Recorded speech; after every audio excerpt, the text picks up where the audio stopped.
Hello and welcome to your astrological vibrations for Wednesday, October 29th, 2025 by Gaia Blooming. I'm Mimi and our energy mantra for today is I find balance by allowing myself into my depths, but also remembering the light. And today is Remember the Light Day, as we have Mercury moving into Sagittarius today, where it will be for a little bit before returning back to Scorpio. So we are in the pre-Mercury retrograde time, and wow, things are interesting. So, like I said, Mercury moved into Sagittarius today. It will go retrograde on November 9th. Pretty sure it's the 9th. And then it will return back into Sagittarius on November 18th. Did I say Sagittarius? No. It will return back into Scorpio. There we go. On November 18th.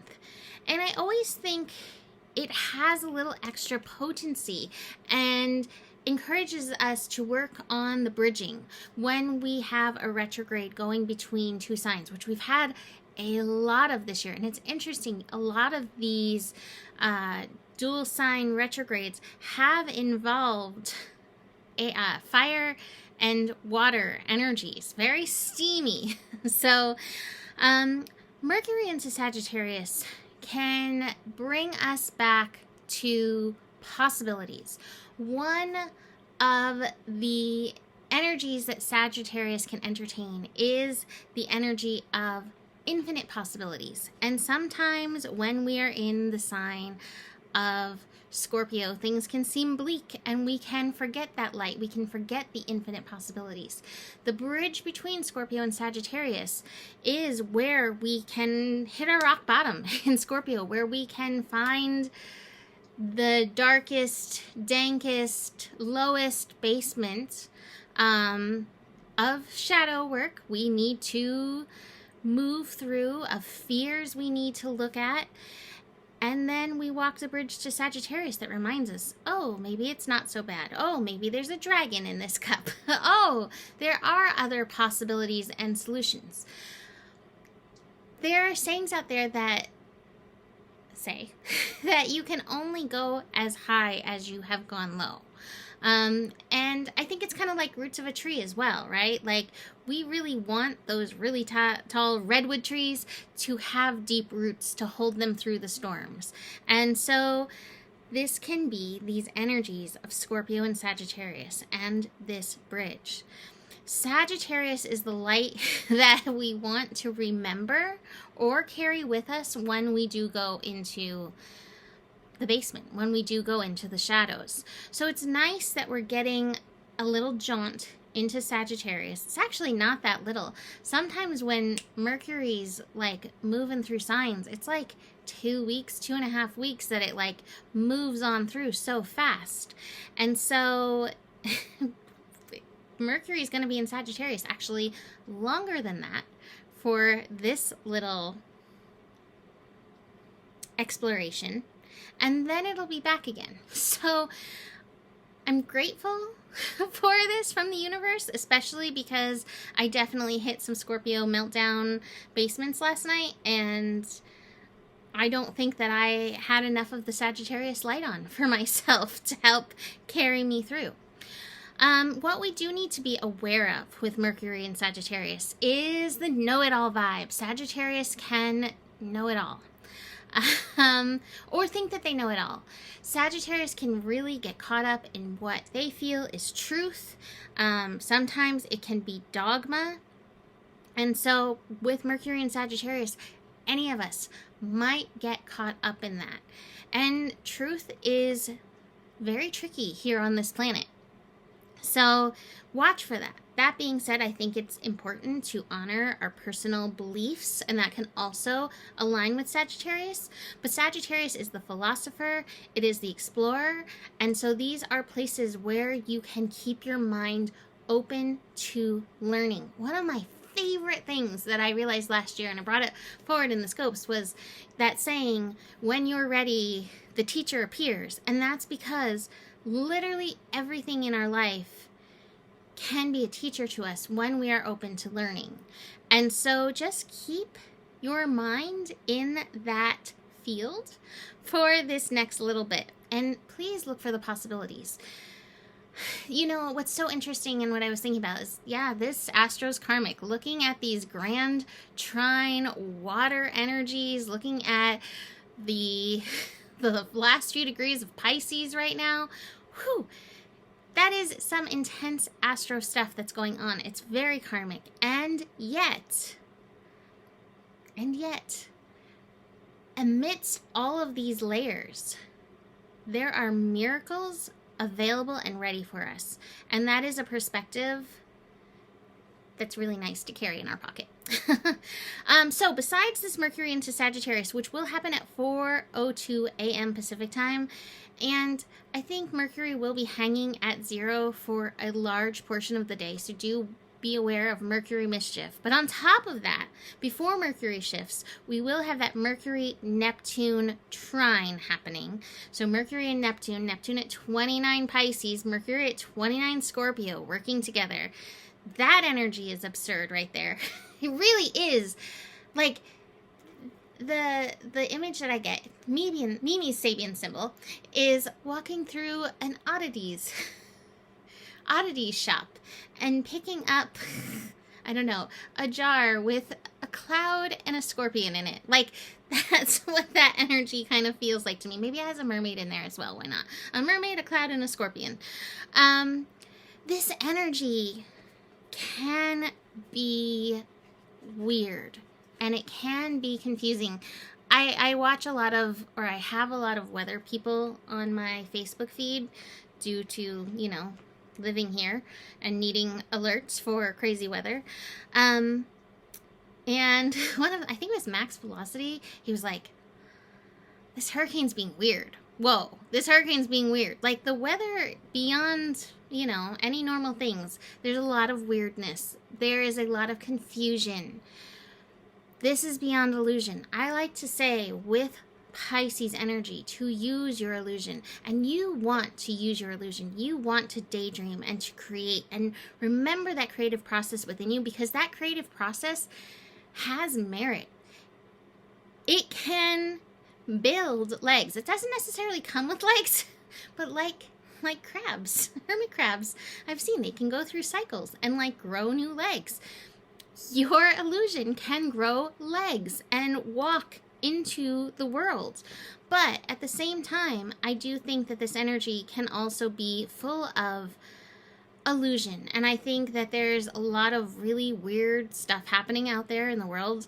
And anytime you get on the internet, you might see another, I don't know, channeling of the occupants of 3i Atlas or whatever. Who even knows?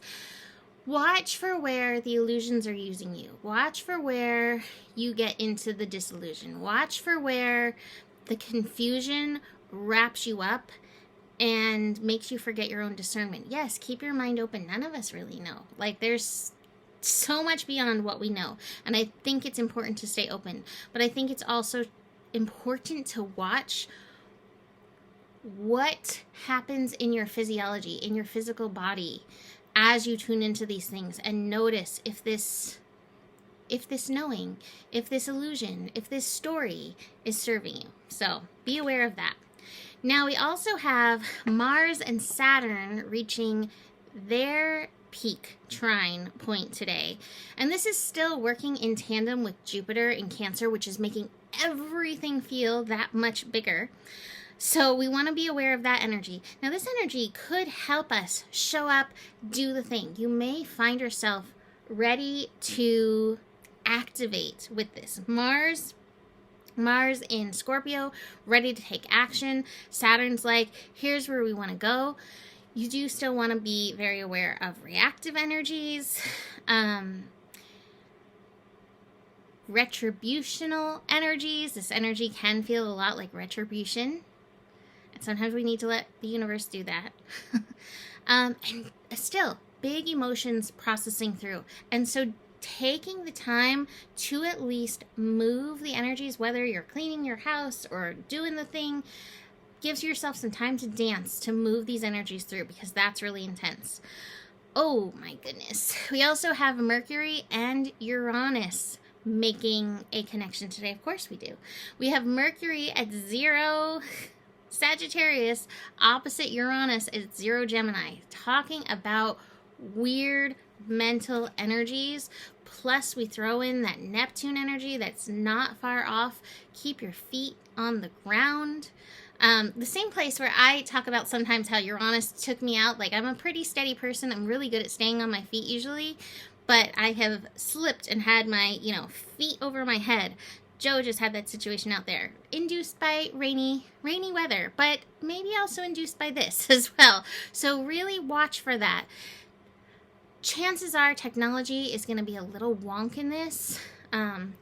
Little wonk is playing it small, probably a little bit bigger than a little wonk.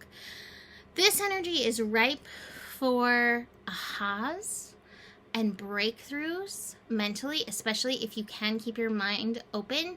But again, please carry with you your discernment. Thank you for the Scorpio energy that can probably serve and bring some of that along with this, because there are stories out in the, airwaves that turn into, minefields and can sink your battleship personally, within yourself based on fear or whatever. So we really want to watch the mental energies in this. We also have the sun and the moon. Oh my gosh, it's strong mental energy. Moon in Aquarius, and the sun and the moon are squaring. So again, some of the collective fears are also being put out there, and we might be soaking them up with our personal antenna. These astro energies this year, I feel like this year is more bonkers than any other year that I've ever reported on. Just saying. Card-wise, beyond being aware of the mind and aware of the illusions, we've got some holding on that we're doing. We've got the miser and we've got clinging to the past. And this feels like some of the watery energies. Waters remember. What are you holding on to? What stories are you remembering that you might need to shift, tweak, release? We've also got the schizophrenia energy. So we might feel a little confused, overwhelmed by all these mental energies. Take time to ground. That can serve you in this, but also literally imagine sweeping, clearing your mental field. And this is a large portion of your mental field. Clear these energies, because I like to imagine like a fishing net, like a very fine fishing net. It goes through, it's a sparkly fishing net, by the way, and it just takes those energies away. And that is a simple little imagination, and yet it helps. I love the card for today, Lady de los Muertos. I'm going to read this because it's interesting. Not the whole thing. The original model for this flamboyant Lady of Death can be traced to the ancient Aztec goddess. I practice saying this, and I'm not going to do it justice, and I'm sorry. Mictlantecuhtli. I wish I was better at that.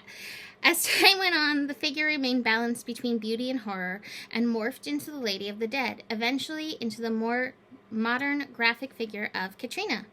It's also reported that the identity of the original Katrina was based on women who were very rich and had everything they wanted in this life. Yet, death takes everyone equally. So it was a reminder that no matter how beautiful, rich, popular, or famous you were, in the end, death takes all. The Mexican culture has a long-standing history of laughing at death and seeing it as just another aspect of life. In some ways, death is the last taboo in many Western cultures. We tend to hide away our dying, and some of us may never even see the body of someone who has passed in our whole lives. But this was a much more common occurrence in the past. Acknowledging that death is a natural process that will enter everyone's life at some time, and perhaps until then, we can choose to be life-affirming, which can take away much of the fear. Take a light approach to a situation initially, and it may work out better. If you're holding on to something that does not serve you any longer, in particular material things, simplify and let it go. So there's that holding on message doubled in that card as well. How interesting. All right, well, good luck to you in this energy. please look for the possibilities, look for the good dragons, look for the opportunity. And besides all this, you can book a reading. There's an opportunity. You can book a clearing if you need a little support. And the better it gets, the better it gets. There's more than enough love in the world for you. You have the power, and may your guiding light be strong, and know that you can trust the process. Namaste.